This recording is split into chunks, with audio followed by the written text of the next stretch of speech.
the Jayson Jaylen relationship. And as much as it was important for him to clap back on, what Perk said, it was just as important for him to address in a very meaningful way his relationship with Jaylen Brown. And that was part of Gary Washburn's follow up in that interview. And let's take a listen to that right now. Jaylen also said you and him talked after the New York loss and just kind of cleared everything out. I don't know what you had to clear, but just kind of got some things straight. How was that conversation? It was good. I mean, obviously, we live in a world where, we on our phones and on TV and, we see all the things about we can't play together. And, everybody in the media is saying that, one of us got to go. And, we just had a talk about, we both want to be here and we both want to figure it out. Because there's not many players in a league, like JB. The grass ain't always greener, and we've had some great stretches. And I think just this year's hasn't been what we expected, but I think in the long run it'd be good for us. We got to figure some things out, but I think the most important thing is we both want it extremely bad, and we want to try to figure it out together. And so for us to just be on the same page, I think is extremely important, because knowing that, we got each other back and, we're going to give it all we got to try to figure this out, regardless of, what people may say. That I honestly, that was like the most detailed he has been about his relationship with Jaylen Brown since both of those guys really kind of elevated to the status they're in now. I thought that was great. Gary, I'm curious, Gary, when you asked the question, you had no idea what the hell he was going to say. But how did what you thought he would say match up to what he actually said? And just in a broad sense, what were some of your big takeaways from that? Because I had a few, but I'm curious what yours were. Well, I think it just confirmed what I've written and what's has been said, um, and I've known for years. Like they're good, and they kind of trip on everybody tripping off them. I think that they're close. They understand. I think that's the key point here. They understand each other's importance to one each other and one the success of the franchise.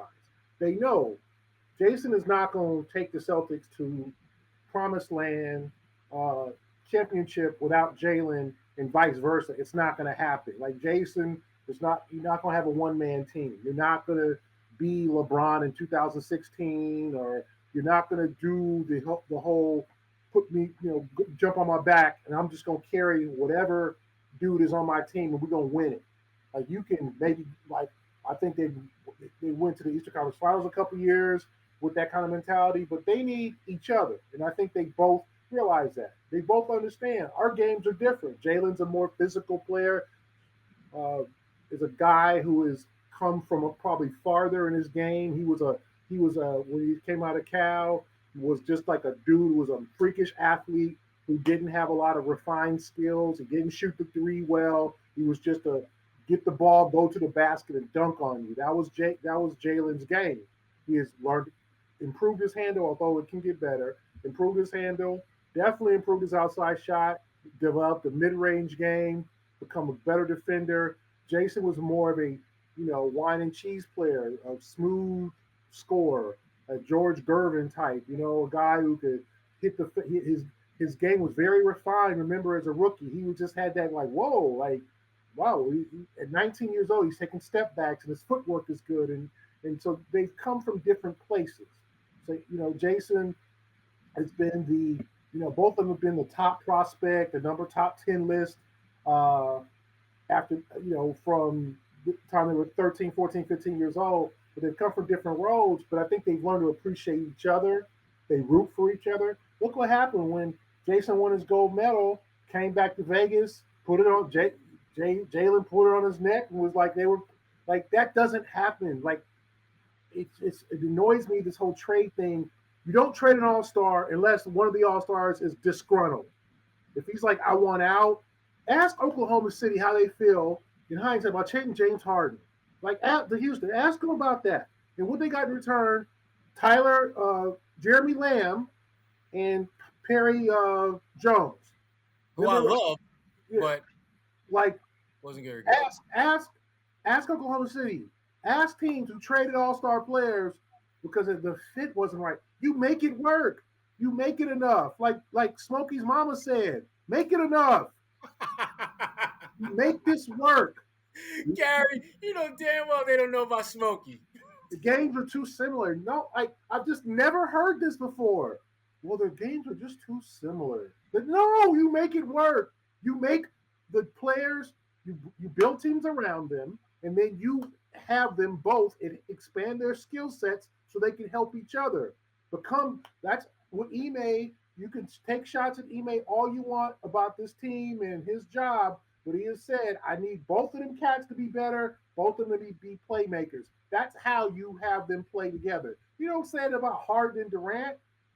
Well, they're just too similar. Like, you make it work. When you have all-star players in your team, all-star players are hard to get. When you have them, you make it work. And I just think Jayson and Jaylen are like, listen, we're gonna make this work. Everybody doesn't think we can. We got the haters out there, the people who think they should trade one of us. You know what? Hell no. Unless they want to trade us, we ain't asking. We're not. We're both pleased. We're making progress, and I think it was a key point that Jaylen said. We're going through tough times, but eventually the tough times are going to be better. And if they are on that same page, I think that was one of the biggest developments for this organization in the last year and a half since all this upheaval is starting is that the two cornerstone players are good with each other.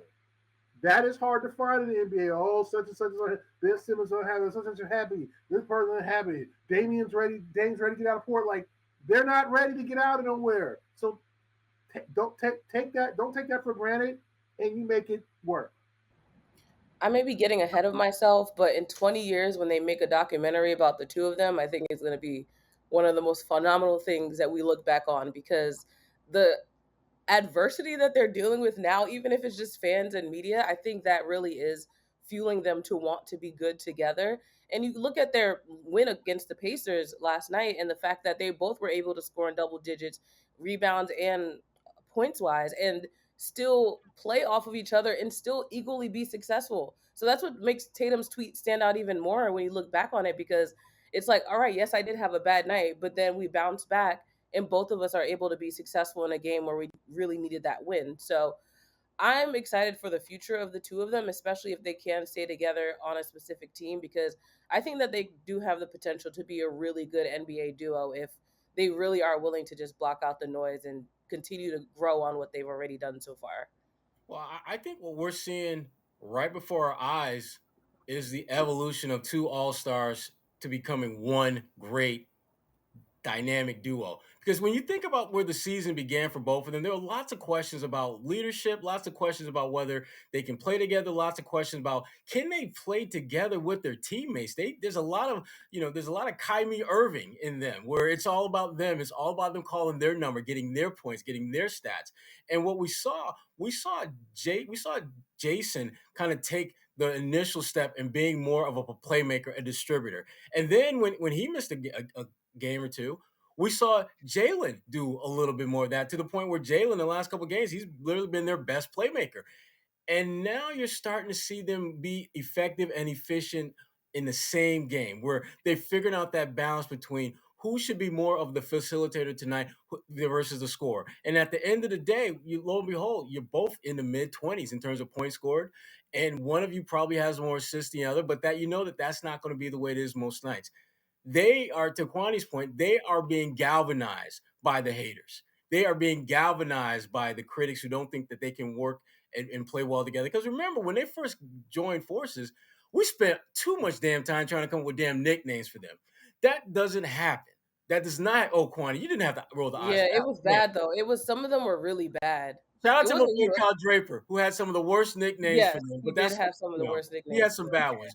But but the point is, though, they were on board with that. And they were talking about that stuff. And look, if you are not really feeling this young cat who's in your same age, who you know is on the come up just like you, if you had an issue with that, you would have dealt with that in that moment. You would have been like, he has to do what he has to do. I got to be me. We're good. Even though obviously you bringing that to the light means you're not. That wasn't the case. These two have been trying to roll in the same directions from the jump.